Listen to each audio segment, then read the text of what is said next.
할렐루야, 만나서 반갑습니다. 우리 옆 사람과 함께 인사 나누겠습니다. 잘 오셨습니다. 사랑하고 축복합니다. 우리 1층에 계신 우리 성도님도 우리 함께 인사 나누겠습니다. 반갑습니다. 잘 오셨습니다. 사랑하고 축복합니다. 얼마나 이 날을 기다렸는지 모릅니다. 너무 반갑고요, 너무 감사한 일이고 또 다시 또 하나님께서 많은 것을 깨닫게 하신 또 시간이었던 것 같습니다. 오늘은 특별히 맥주 감사절로 우리가 예배를 드리는데요, 제가 설교 중에 감사라고 하는 말을 여러 번 할 겁니다. 그렇게 나올 수밖에 없는 것 같아요. 지금 이 자리에 있는 것 자체가 기적이라고 생각하거든요. 사람은 자기가 겪고 있는 아픔이 가장 큰 아픔이라고 생각이 되잖아요. 저도 이 세상이 무너지는 것 같은 한순간이었어요. 그리고 걷는다라는 것이 기적이라는 것을 다시 한번 생각하게 된 시간이었던 것 같습니다. 감사와 영광을 하나님 앞에 돌리고요, 또 저를 위해서 기도해 주시고 우리 섬겨 주신 여러 우리 성도님들, 우리 베들교회 온 성도님들께 감사를 드립니다. 더 힘을 내서 주를 위해 헌신하는 주의 일꾼이 되도록 노력하겠습니다. 오늘 말씀의 제목은요, 잠자는 자들의 첫 열매입니다. 잠자는 자들의 첫 열매. 우리가 또 한 번 하나님 앞에 감사하는 절기가 돌아왔습니다. 추수감사절, 또 우리가 그 이전에 맥주감사절로 감사의 절기를 지키는데요, 사실 모든 것이 감사이죠. 제가 이번에 사고를 경험하면서 잠시 제가 축구선수 손흥민이 된 것 같은 착각을 했던 것 같아요. 그래서 뭔가 몸이 가볍고 운동도 좀 평소에 했었고, 그래서 내가 뭔가를 잘 할 수 있을 것이다 라는 생각 때문에 겁도 없이 그냥 휘젓고 가다가 결국 이 사고를 만나게 되었습니다. 자신했던 체력도 한순간에 무너지게 되더라고요. 그러니까 모든 것이 올스탑 됐어요. 그 순간에 딱 드는 생각은 뭐냐면, 야, 내가 이 순간 이 상황을 어떻게 받아들일까라는 생각이었어요. 받아들이기가 힘들더라고요. 너무나 갑작스러워서. 그래서 생긴 생각이 지금 해야 할 일이 너무 많은데, 하다가 중단한 일이 있는데 라는 생각으로 막 머리가 복잡해졌습니다. 그런데요, 그러다가 그것도 한 며칠, 그런 생각 속에 있을 때는 밥맛도 없더라고요.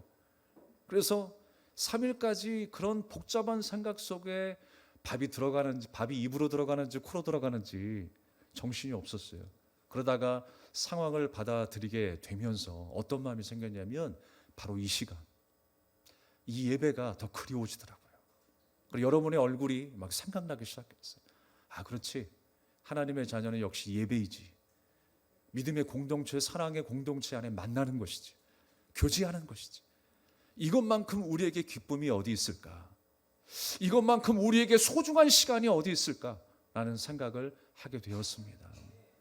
세상에 많은 사람들은요, 자기가 하는 일에 대해서 업무로 여길 것입니다. 그것이 내가 살아가는 데 있어서 먹고 살기 위한 과제로 생각할 겁니다. 그것을 사랑하기 이전에는 그 모든 것들이 일들로 여겨질 거예요. 그러나 그 일들을 사랑하게 되는 순간에, 내가 한 사람을 그냥 내 유익을 위한 만남이 아니라 나의 사랑하는 연인으로 생각하게 되는 그 순간부터 나의 마음의 상태는, 자세는 바뀌게 되어 있어요. 우리가 하나님을 만나고 하나님을 향한 우리의 마음도 그렇습니다. 우리가 하나님을 사랑하게 될 때에 이 예배는 더 이상 우리에게는 일이 되지 않아요. 지켜야 될 규례가 되지 않는 것입니다. 지극히 당연한 것이, 하나님을 만나는 것이, 하나님을 예배하는 것이, 주님 앞에 나와 우리가 통회하며 우리의 삶을 맡기는 것이 우리에게 기쁨 자체가 된다는 사실. 오늘 여러분이 어떤 마음으로 왔을지라도 이 시간 그 마음 자세로 나아갈 때에 하늘의 평안으로 채우시는 역사가 있을 줄 믿습니다. 그래서 여러분, 지금 이 상황만큼 저에게는 정말 너무나 감사한 일이 없어요. 우리가 보통 감사절을 생각하면 그렇습니다. 어떤 열매와 추수의 곡식을 통해서 하나님 앞에 어떤 결실을 거둔 것에 대한, 또 내가 직장에서, 가정 안에서 이루고자 했던 모든 일들, 내가 노력해서 준비해서 어느 순간에 성취했던 모든 일들을 하나님 앞에 감사드립니다, 이렇게 우리가 감사의 절기를 보냅니다. 그런데 우리가 이 시점에서 한번 생각할 필요가 있어요. 그렇다면 과연 우리에게 열매가 없다면, 우리에게 성취된 일이 없다면 나는 감사할 수 있을까? 여러분, 감사할 수 있겠습니까? 감사해야 합니다. 주님께서 열매를 통해서 곡식을 통해서 우리에게 보여주신 것은 하나의 상징적인 의미로 우리에게 말씀하는 거예요. 더 정확하게 이해가 쉽도록 우리에게 말씀하는 거예요. 풍성한 열매를 통해서 하나님의 깊은 사랑과 은혜를 배우게 하시는 거예요. 곡식을 통해서 여무는 그 알곡을 통해서 우리를 향한 그 하나님의 구원의 계획이 1.1획도 변함이 없다라고 하는 사실을 눈으로 확인하게 해주시는 거예요. 그게 감사절이에요. 그렇다면 여러분, 하나님의 모든 일들은요 선한 일밖에 없어요. 열매가 있어도 열매가 없어도 선한 일밖에 없는 거예요. 여러분 믿으십니까? 하나님의 일이 선하다는 것을 내가 믿는다면 열매가 있어도 그것은 우리에게 축복이고 열매가 없어도 그것이 우리에게 축복입니다. 하나님을 사랑하게 되면 그게 받아들여지는 거예요. 그러나 하나님보다 세상을 사랑하는 우리의 마음이 더 크다고 한다면 도무지 세상의 어떤 기준과 이성적인 생각으로만 판단하기 때문에 이해가 되질 않습니다. 받아들여지질 않는 거예요. 그러나 여러분, 선한 그 하나님께서 선한 일을 행하시는 그 역사 가운데 어떤 결과이든 열매이든 감사와 영광을 돌리는 저와 여러분 되기를 주님의 이름으로 축복합니다. 사실 우리가 그렇습니다. 이 맥주절과 성령 강림절은 같은 그 시즌, 같은 시기 안에 이루어지는 날입니다. 그래서 많은 사람들이 여기에 대해서 의문을 제기해요. 아니, 맥주 감사절이라고 하는 말이 성경에 없는데 왜 맥주 감사절을 지키고 추수 감사절을 지키고. 그러나 여러분, 우리가 성경 속에 들어가게 되면 그 의미 속에서 하나님의 인도하심을 찾을 수가 있어요. 성경 속에 나타난 모든 절기의 방향이 무엇인가를 생각하면 돼요. 왜 수많은 절기들을 하나님께서 만들어 놓으셨는가? 우리를 구원하신 하나님의 은혜와 그 사랑의 손길을 기억하라는 거예요. 감사하라는 거예요. 유월절, 맥주절, 추수감사절, 모든 절이 마찬가지입니다. 같은 방향을 향하고 있다는 거예요. 그리고 그 절기 속에서 나를 향하신 예수님의 그 십자가의 구원의 은혜의 그 사건들이 기록되어 있어요.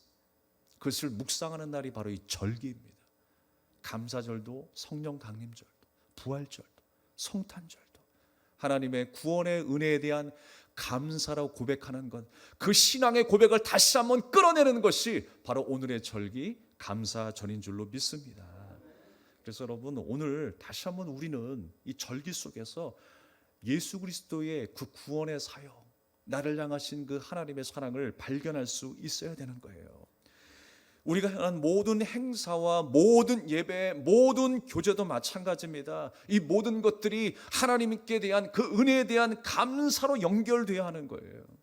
우리가 무슨 일을 할지라도, 어떤 교제와 어떤 봉사를 할지라도 바로 하나님의 은혜에 대한 감사로 연결될 수 있어야 되는 것입니다. 내가 성취했기 때문에, 내가 심어서 가꿔서 열매를 맺었기 때문에 자기 만족에 빠져서는 안 된다는 거예요. 우리가 입으로는 하나님의 영광을 외치는데 도중에 내가 손해보는 일이나 시험된 일이 있게 되면 어느새 그 영광의 시간들이 바뀌게 되죠.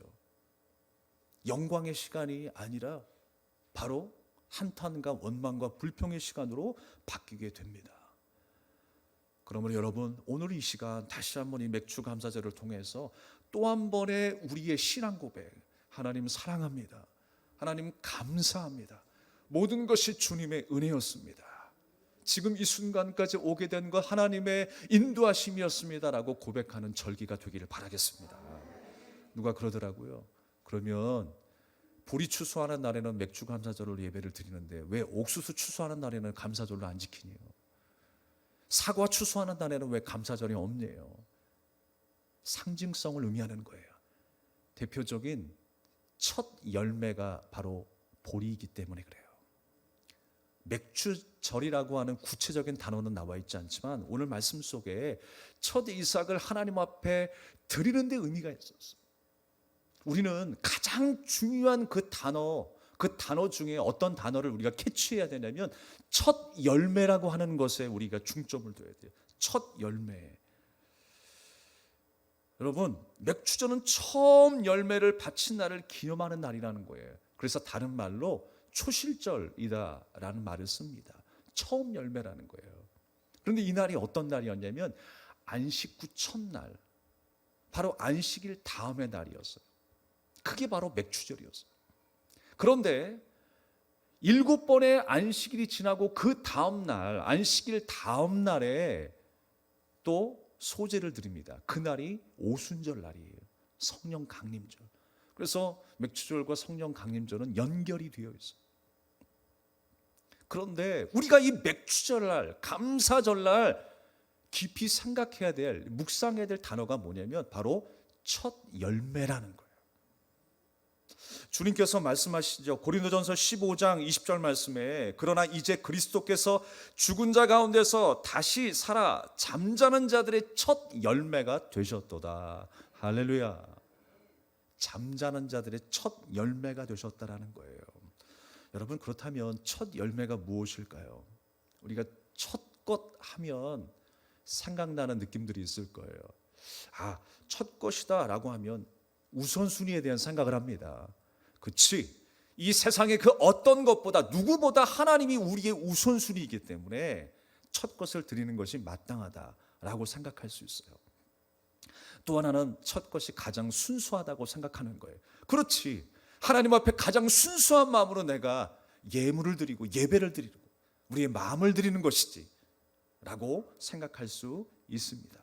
또 하나는 무엇일까요? 처음 것이 가장 좋다라고 생각하는 거예요. 그런데 사실 생각해 보면 그래요. 농사 짓는 분들은 아실 것입니다. 처음 그 땅을 개간을 해서 씨를 심고 가꾸게 되면 처음 열매가 그리 좋지 않다라는 걸 알 수가 있어요. 그렇다면 여러분, 시행착오도 있게 될 것이죠. 어떻게 해야 좋은 열매를 맺을 것인가에 대한 생각이 더 생기게 될 것입니다. 첫 번째라고 사실 다 좋은 게 아니라는 거예요. 그런데 오늘 첫 열매가 중요하다는 것을 성경은 말씀하고 있는데 그 첫 열매에 대한 다른 의미가 있지 않을까라는 것을 생각해 보게 됩니다. 사람은요, 처음 경험하는 일에 대해서 신비로움을 갖습니다. 내가 사랑하는 일을 처음 만났을 때 신비로운 일을 경험하잖아요. 콩깍지가 씌워지는 일이 여러분 얼마나 신비로운 일입니까? 그게 그냥 씌워집니까? 씌워진다고 씌워져요? 너무너무나 신비로운 일이에요. 한 사람이 한 사람을 사랑하게 되는 일, 용서하는 일도 마찬가지. 그런데 동시에 어떤 마음이 생기냐면, 어떤 일이 발생하냐면 내가 다시 태어나게 되는 그런 감정이 생겨요. 한 사람을 사랑하게 되면 내 역사 가운데 살아온 모든 시간들이 이제 뒤로 하고 저 사람을 만남으로 인해서 다시 시작된다라고 하는 마음이 생겨요. 그게 첫 마음이죠. 첫 마음. 여러분, 예수님께서 우리에게 첫 열매가 되신다라고 하는 것은 우리를 다시금 새롭게 하신 분이 예수님이다라는 말씀이에요. 죽음에서 부활하셔서 죄와 사망의 권세에서 우리를 건지셔서 나를 새롭게 하신 분, 그 첫 번째 역사. 그래서 여러분, 주님이 첫 열매가 되시는 거예요. 할렐루야. 바로 그것이 바로 첫 열매에 대한 의미인 거예요. 그래서 첫 것 하는 것이지, 그것이 뭐 우선순위의 문제 때문이 아니고 순수하지 않아서의 문제가 아니라는 거예요. 다시금 우리가 태어난 거예요. 주 안에서. 무덤에서 부활하신 예수 그리스도의 그 은혜로 말미암아 내가 다시 태어나게 된 그 역사, 그 기쁨 아니겠습니까? 사랑하는 이를 처음 만났을 때 그 신비로움도 있겠지만 첫 아이가 태어났을 때 여러분 우리가 얼마나 큰 새로움을 경험합니까? 세상을 다 줘도 바꿀 수 없는 그 생명 아니겠습니까? 세상이 무너져도 살아갈 용기와 희망을 발견하는 시간 아니겠어요? 첫 아이를 보게 될 때에 내가 사고와 질병을 만나게 되면서 죽을 경험을 했었을 때 여러분 우리는 다시 태어나는 경험을 하잖아요. 그래서 우리는 주 안에서 죽고 주 안에서 다시 태어나게 되는 그 은혜를 경험하는 거예요. 그 은혜를 우리에게 주신 첫 열매의 주인공이 예수님이세요. 우리는 그 첫 열매를 받아먹고 살아가는 주님의 사랑받는 자녀이라고 하는 것입니다. 제가 병원에 있는데 매일 들락날락 하시는 분이 계세요. 뭐 의사 선생님도 있겠지만 더 자주 보는 분이 계십니다. 바로 청소하는 아줌마예요. 근데 어떤 아줌마가 오셔가지고 아이고 어쩌다 이렇게 다치셨어요. 저도 예전에 이 어깨 양쪽이 막 망가져가지고 고통을 받고 있었는데, 그러면서요 그 병원을 얘기하는 것이 아니라 자기가 치료받았던 옆 병원을 막 칭찬하시더라고요. 내가 그 병원에서 그 의사한테 치료를 받았는데 왔다야 하시면서 막 그 의사가 나를 살렸다고. 예. 그래서 내가 그 병원에 있나 지금 착각할 정도로 자꾸만 그 병원 이야기를 하시는 거예요. 둘째 날에 오셨는데 그 병원 그 의사를 또 얘기하세요. 그래서 한참을 웃었어요, 속으로 제가. 아, 그렇구나. 그 병원을 자꾸만 홍보하길래 제가 한참을 웃었는데 저도 그 의사를 알고 있거든요. 근데 상황과 병명에 따라 결과는 달라질 수 있겠죠. 뭐 심각한 어떤 수술 외에 어떤 실력이야 큰 차이가 있겠습니까? 뭐 어깨 정도, 뭐 무릎 정도, 우리가 뭐 어렵게 생각하면 또 어렵겠지만 또 쉽게 생각할 수 있는 부분에는 그냥 어딜 가서도 우리가 잘 고칠 수 있다라고 생각을 합니다. 다만 중요한 건 뭐냐면 자신이 직접 만난 그 고통의 현장, 자신이 처음 경험했던 그 고통의 현장, 내가 처음 만나게 된 그 의사 선생님, 그러니까 그 고통이 전혀 다르게 다가오는 거예요. 의사 선생님을 통해서 받는 그 고침, 그 은혜가 전혀 새롭게 다가오는 거예요. 바로 그런 느낌 아니겠습니까? 그때 자신을 고쳐준 의사가 너무나 고맙고 용하기까지 느껴지는 것이죠. 새롭게 느껴지는 거예요. 여러분, 이런 처음의 감정, 처음의 감동이 여러분에게 있습니까? 내가 주님을 처음 만났을 때, 내가 주를 처음 만났을 때 외롭고 쓸쓸했던 모습이었는데 세상이 주는 기쁨이 아니라 하늘의 기쁨을 알게 하셨을 때 그 첫 마음, 여러분 지금도 간직하고 계십니까? 우리가 잊어버렸을지는 모르겠어요. 흘려버렸을지는 모르겠습니다. 그렇다고 여러분 주님께서 우리를 구원하신 그 사실이 사라졌습니까? 그렇지 않아요. 우리는 다시금 오늘 이 시간을 통하여서 우리를 부르신 것입니다. 다시 한번 깨닫게 하시는 거예요. 다시 한번 주님의 말씀을 붙잡고 살라고 우리에게 말씀하고 있는 거예요. 우리를 새롭게 하셨던 그 처음의 감격, 그 감정을 잊지 아니하는 저 여러분 되기를 주님의 이름으로 축복합니다. 다시 돌아가서 첫 열매가 구체적으로 무엇이냐? 다시 시작하는 새로운 열매이기 때문에 첫 열매라는 거예요. 주님의 부활로 나도 부활하여 주님의 은혜로 새로운 인생, 제2의 아담이 되신 예수 그리스도의 그 은혜로 말미암아 우리의 역사가 다시 시작된 것입니다. 나는 하나님과의 관계가 회복되어져서 이제 새 생명으로 살게 되었다라고 하는 의미인 것입니다. 잠자는 자들의 첫 열매가 되셨다. 그렇다면 여러분 잠이 뭘까요? 잠. 성경에서 잠은요 죽음을 의미하고 있어요. 잠자는 자들의 첫 열매가 되셨다. 죽음, 죄와 사망 가운데 죽을 수밖에 없었던 우리를 구원하여 주셔서 죽을 운명이 되었던 우리를 구원하여 주셨던 바로 그 예수 그리스도의 은혜로 새 생명을 얻게 되었다는 것입니다. 여기에 우리가 덧붙여야 될 말씀이 있어요. 그 말씀이 시편 127편 2절 말씀입니다. 우리가 한번 좀 같이 읽어볼까요? 시편 127편 2절의 말씀입니다. 함께 읽겠습니다. 시작.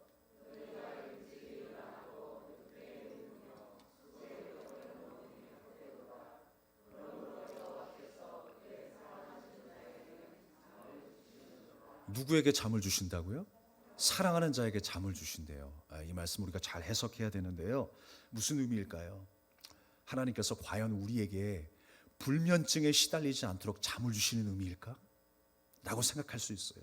또 하나는 뭐냐면 나의 피부를 곱게 만드시기 위해서 숙면 취하라고 잠을 주시는가? 라고 생각할 수 있어요. 아니면 설교 중에 조는 것을 이해한다 라는 말씀이실까요? 그게 사랑하는 자에게 잠을 주시는 걸까요? 그렇지 않습니다. 사랑하는 자에게 잠을 주신다는 걸 뭘까요? 모두 이해가 가는 말이지만 여러분, 잠을 주신다는 것은 우리에게 죽음을 주신다라고 하는 의미예요. 아니, 사랑하는 자에게 무슨 주시는 선물이 죽음이에요? 이게 말이 됩니까? 라고 생각할 수 있어요. 그런데 여러분, 우리가 때로는 고난을 통해서 내가 아무것도 할 수 없는 지경에 놓이게 하시잖아요. 그래서 하나님의 역사를 바라보게 하실 때가 있잖아요. 내 것을 주님 앞에 포기하게 하시는 때가 있잖아요. 네 지혜와 내 경험과 내 모든 욕심을 주님 앞에 내려놓게 하시는 그 죽음의 때가 있잖아요. 다리를 절게 하셔서 하나님 앞에 간절히 의지하게 하는 그 때가 있을 거 아니에요. 우리의 가정의 문제로, 생업의 문제로, 내 개인의 감정의 문제 때문에 무너지는 순간이 있을 거 아니겠어요. 그런데 하나님께서 그 순간 주님을 바라보게 하시더란 말이에요. 주님을 의지하게 하시더란 말이에요. 여러분, 이런 일들이 누구에게 나타납니까? 하나님의 사랑하시는 자녀에게 나타나는 거예요. 그래서 사랑하는 자에게 그런 고통이 있는 거예요. 아무에게나 이런 고통이 있습니까? 하나님의 계획이, 하나님의 놀라운 섭리가 아무에게나 뿌려지는 씨앗이 아닙니다. 하나님이 사랑하는 자녀에게 주시는 하나님의 섭리의 씨앗이요, 주님의 놀라운 계획의 씨앗인 줄 믿습니다.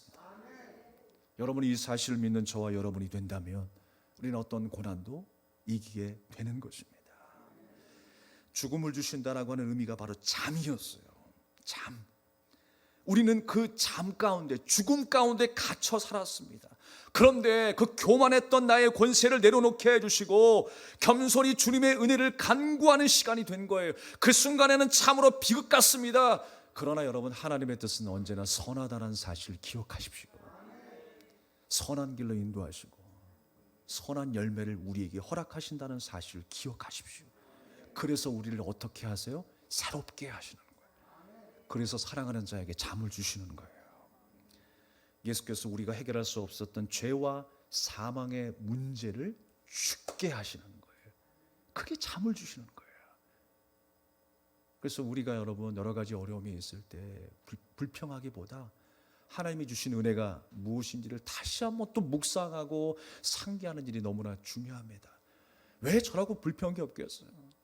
3일 동안에 복잡한 마음, 또 때로는 불평한 마음이 있었기 때문에 밥도 안 넘어가요. 그런데 내가 누구인지를 깨닫고 내게 주신 하나님의 은혜가 무언가를 다시 한번 깨닫고 주님 앞에 더 가까이 나아갔을 때에 내 삶에 평안함이 찾아오기 시작하시더라고요. 사랑하는 여러분, 우리가 시편 127편의 말씀, 사랑하는 자에게 잠을 주시는도다. 사실 이 시편의 전체 말씀, 127편의 전체 말씀을 우리가 읽어보면요, 어떤 내용이냐면 하나님께서 우리 집의 건축자가 되신다. 우리를 지키시는 자가 하나님이시다. 우리를 보호하시는 이가 하나님이시다 라고 하는 것을 말씀하고 계세요. 그러면서 우리에게 잠을 주신대, 우리에게 고난을 주신다라고 하는 것입니다. 그러면서 하신 말씀이 뭐냐면 생뚱맞게 자녀는 우리의 상급이다라고 말씀하세요. 그러면서 그 아들들이 화살통에 있는 화살과 같다라고 말씀하세요. 옛날에 어르신들이 한 집안에 아이를 낳게 되면 바깥에 뭘 걸어놨어요. 딸이 낳았을 때는 뭘 걸어놓고, 아들이 낳았을 때는 뭘 걸어놓고, 수출을 걸어놓고 고추를 걸어놨어요. 근데 이스라엘 백성들이 아들을 낳게 되면 뭘 걸어놨냐면 화살을 걸어놓는 거예요. 이 화살이 상징하는 게 뭐냐면 이 가정에 생명의 부양자가 탄생했다라고 하는 의미인 거예요. 우리 가정을 이끌어 나갈, 우리를 구원할, 우리를 지킬 한 사람이 태어났다라고 하는 의미로 화살을 매달고 있는 거예요. 그러면서 시편 127편 말미에 뭐라고 말씀하십니까? 화살통에 화살이 가득한 자는 복이 있다라고 말씀하세요. 우리의 생명의 부양자가 누구이십니까? 바로 살아계신 예수 그리스도이십니다. 주님은 지금도 살아계셔서 역사하시는 나의 하나님, 나의 아버지, 나의 친구가 되십니다. 주님의 은혜가 내게 가득할 때에 내가 하나님의 말씀에 사로잡힌 바 되고 장악되고 더 하나님 앞에 가까이 나가는 정말 그야말로 내 삶의 화살통이 가득한 인생이 될 때에, 주님으로 가득한 인생이 될 때에 우리의 삶은 날마다 승승장구하는 인생이 될 줄로 믿습니다. 화살통에 화살이 가득하다는 건 싸울 준비가 되었다는 거예요. 죄와 사망의 권세 앞에 싸울 준비가 된 것이 바로 예수님이 우리와 함께 하셨을 때의 삶입니다. 주님이 우리를 지키시고 우리가 주님을 의지하고 주님을 찬송하게 될 때에 그 삶이야말로 전쟁에서 백전백승하게 되는 때인 줄로 믿습니다. 그 사실을 우리가 기억하며 살아야 한다는 거예요. 말씀을 정리하겠습니다. 우리가 현금을 두둑히 쌓아놓으면 내 삶에 안정이 찾아올 것 같죠. 학력이 높아지고 자격증을 많이 따고 내가 스펙을 많이 쌓게 되면 무서울 것이 하나도 없을 것 같아요. 그러나 문제는 뭐냐면 그것이 나의 영원한 힘이라고 착각하며 살아가는 것이 문제입니다. 내가 갖고 있는 권세, 내가 누리고 있는 그 권세가 내 인생 가운데 영원할 것이다 라고 하며 착각하며 살아가는 것, 그게 바로 오산이라는 거예요. 안심할 수도 없고 안심해서도 안 될 것들입니다. 하나님을 잘 섬긴다고 하는 사람도요, 항상 내 옆에는요 이런 무기들을 항상 장착하려고 해요.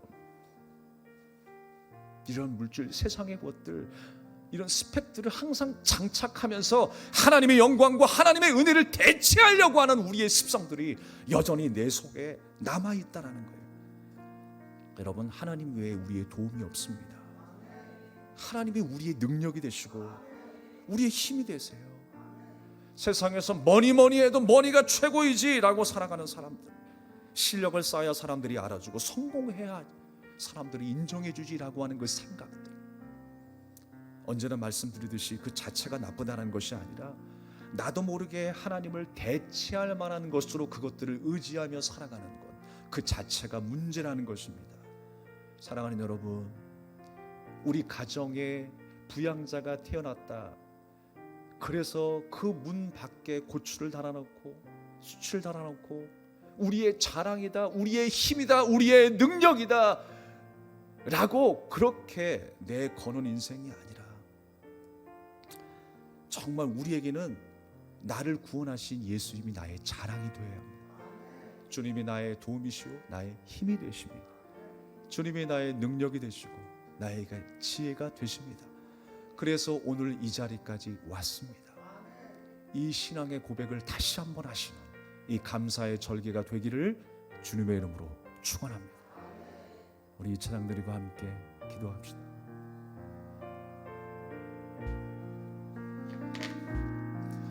내가 누려왔던 모든 것들이, 내가 지나왔던 모든 시간이, 내가 걸어왔던 모든 순간이 당연한 것 아니라 은혜였어. 아침 해가 뜨고 저녁에 노을, 봄의 꽃향기와 가을의 열매, 변하는 계절의 모든 순간이 당연한 것 아니라 은혜였어. 모든 것이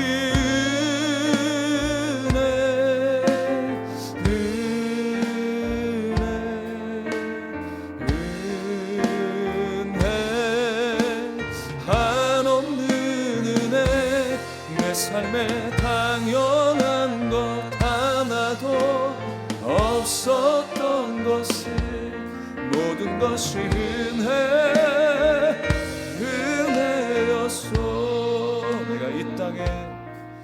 내가 이 땅에 태어나 사는 것, 어린아이 시절과 지금까지 숨을 쉬며 살며 꿈을 꾸는 삶, 당연한 것 아니야. 내가 하나님의 자녀로 살며, 내가 하나님의 자녀로 살며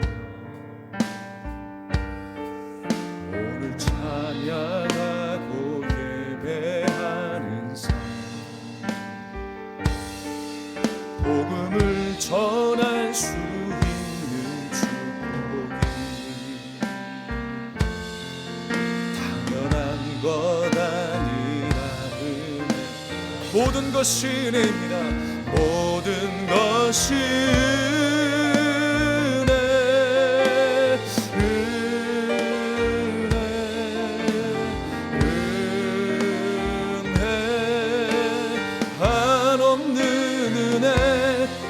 삶에 당연한 것 하나도 없었던 것을 모든 것이 은혜 모든 것이 은혜입니다. 모든 것이 은혜 하나님 감사합니다. 은혜입니다.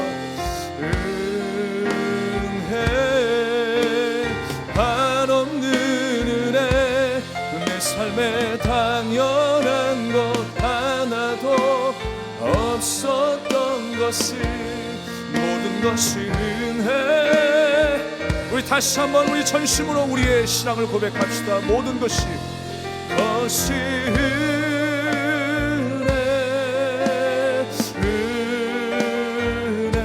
할렐루야.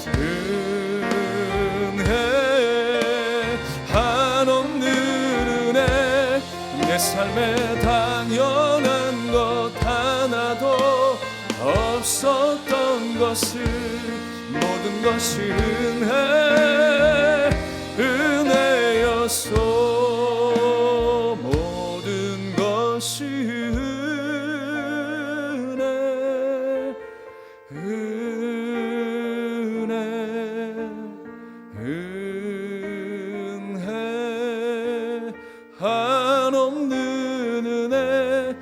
내 삶에 당연한 것 하나도 없었던 것을 모든 것이 은혜였소. 우리 주신 말씀을 기억하면서 우리 합심하여 기도합시다. 우리 안에 불평이 자리 잡고 있습니까? 내 안에 원망과 두려움이 자리 잡고 있습니까? 여러분, 나를 새롭게 하신 첫 열매 되신 예수님을 다시 한번 의지하며 바라봅시다. 주님만이 나의 도움이시여 주님만이 나의 힘이 되십니다. 주님, 나를 도와주시옵소서. 주님과 동행하는 인생 되게 해달라고 우리 주여 한번 외치며 간절한 마음으로 기도하겠습니다. 주여.